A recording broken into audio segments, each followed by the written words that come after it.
Let's move on to Taiwan. I love this title, The Quietest Ones in a Quiet Culture. This is Anita Wang, who is the founder of the Selective Mutism Association of Taiwan and the Free Voice Project. She's mother turned advocate and coach. Her passion has been bringing the world's best learning resources of selective mutism to Taiwan and building the environment to implement the relevant methods. Anita. Hi, I'm Anita. I will try to tell a story unique to Taiwan. Being quiet and compliant is traditionally considered a virtue, but people increasingly value diversity. At school, there used to be mainly written assignments. Now oral presentations are common, so the difficulties of students with selective mutism have only recently been exposed. This happens against a backdrop of fewer children but more special needs. Taiwan is at a juncture where new ideas flourish while old ones still linger.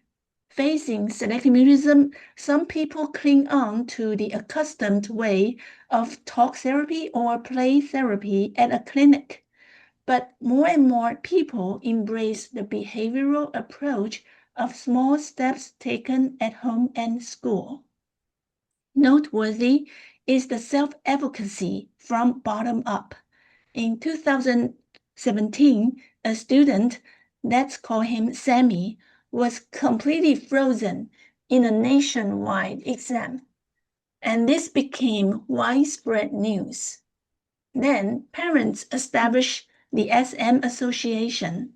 Rochelle wrote the first autobiography of a sufferer, and Millie gave talks until the last days of her young life.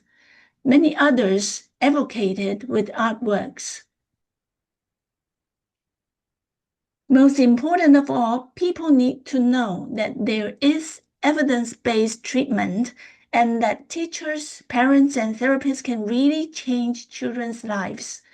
So I translated Maggie Johnson's Selective Mutism Resource Manual. And in 2018, I invited Ruth Perennick to Taiwan. We have since offered courses and workshops. I'm so happy that some teachers and psychologists in Taiwan have successfully applied what they learned and have even written research papers and given talks to spread the word. I'm so grateful for those who go above and beyond to learn, who think outside the box to create flexibility. However, this is far from common experience. Despite surging demand, there are not enough policy support and trained professionals.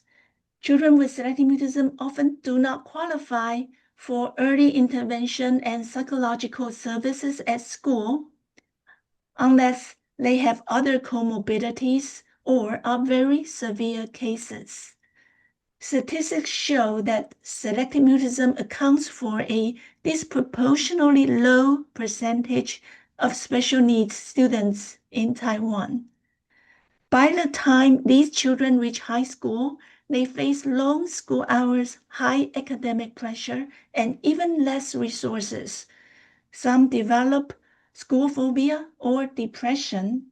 It is such a pity because they could have avoided all the hardships had they been helped earlier. It is sad knowing that there are proven effective ways, but the environment is not supportive. Teachers are not encouraged to do home visits, and parents are often not allowed to go into school as key workers and are misunderstood as overprotective. In 2023, the Special Education Act was amended to stress inclusiveness. This suits selective mutism because the best place to help is a regular class at school. Currently, a small fraction of students with selective mutism get IEPs, but many do not. lack of reasonable adjustments hampers their opportunities in education. In some districts, not all, it is a legal right to be in the same class with their only one or two talking partners. Homeschool students are also eligible to special education services. Children with selective mutism very rarely get shadows or assistance, even though they can be life-changing. The previously mentioned Sammy, who was frozen at school, after many small steps with the help of assistants, is now teaching as a teaching assistant at university.